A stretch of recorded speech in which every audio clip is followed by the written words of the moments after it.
Anyway, that is not what this video is about. Welcome back to the channel. I'm Kobe Mercury Clark, been a photographer for a long time.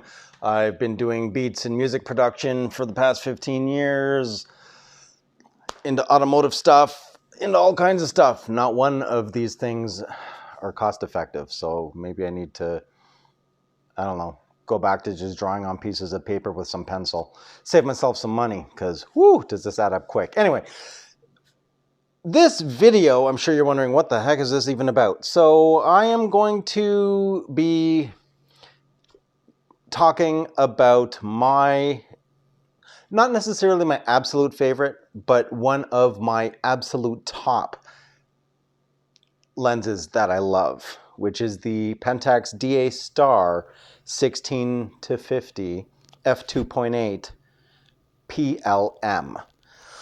I use this lens a lot. It is my go-to for general stuff, give or take.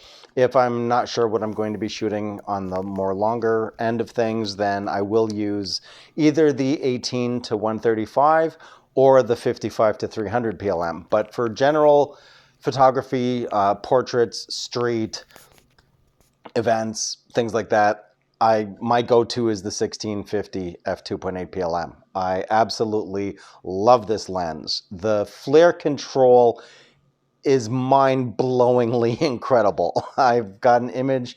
I was at the Toronto Auto Show, took a bunch of pictures there, and they had a Jeep display where you could go, I guess it was with Jeep, the Jeep person or representative was driving. And it was an obstacle course, all indoors and everything. And the fog lights of the Jeep just happened to be right at the same level of the lens. And it was beaming right into the lens. And wow, the flare control is incredible. This lens is super sharp. The details, micro contrast, color rendition. Again, flare control. You can even get, the starburst if you stop the lens down. But the way it can just cut through haze and everything is absolutely amazing. This lens, the focus is lightning quick. There's so many times where it focuses, and I just hit the button again just to double check, because I don't feel like it focused, but it is focused. It's imperceptibly quick. If you blink, I believe that this focus is faster than the 55-300 PLM. But yeah, so I'm just going to show some images, talk about them, and then we will get to the conclusion of this video. Was it sound good? Sound good? Sound good? Sorry, I've been doing the music thing, and I just get into it, But all right, let's get some photos up and hear what I got to say about the 1650 f2.8 PLM and why I love this lens so much. There's just something with the way this lens renders. It's literally like having a stack of primes with you all the time. You want 16 millimeter prime? No problem. 24, 28, 35, 50. It's everything. I mean, you can tell that looks like plastic. It doesn't even look like metal. It renders so absolutely perfect, and the color rendition is absolutely spot on, and the amount of very, very finite detail. If you're watching this on a large screen, look at the carbon fiber weave on this Rimac Nevera. It's amazing how much micro detail this lens picks up. And here's the example of the control for flare. These fog lights were right in line. Even after I brightened it up in post, you can still, the amount of haze is very, very minimal. And then this RAM here, obviously it's very, very underexposed. This is more what it looked like in person. The amount of recovery that this lens allows you to do, and yes, the K33 sensor does help with that, but the amount of recovery when you're adjusting the exposure in post, and the color rendition and the sharpness of this lens is absolutely amazing. This lens is worth every single penny. And yes, I know there have been people who had some issues, but I haven't had the issues that other people have had in regards to very corner autofocus points. but look at this Pagani Zonda Evolution. Look at that carbon fiber weave. This lens is a superstar. So, what do you think?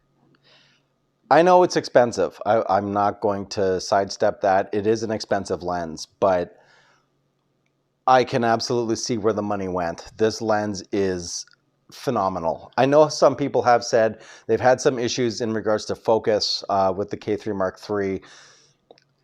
I ran into that issue once, and that was only through specifically trying to replicate what these people were talking about.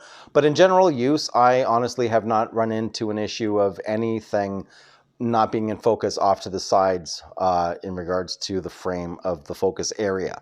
I just have not run into that, generally speaking. If you are experiencing that, my suggestion would be to change your focus array from select to full auto and just get that pinpoint spot off to the side using full autofocus. That is how I was able to eliminate the issue. Why it was happening that way, I don't know. Maybe since then, through firmware updates, it has improved. I don't know. Like I said, in general, day-to-day shooting, I have not experienced an issue with the autofocus whatsoever. Yeah, so yeah. Anyway, those are all my thoughts on the 1650 f2.8 PLM lens. I love dearly, and it is my de facto go-to when I'm just grabbing the camera to go out and shoot random things.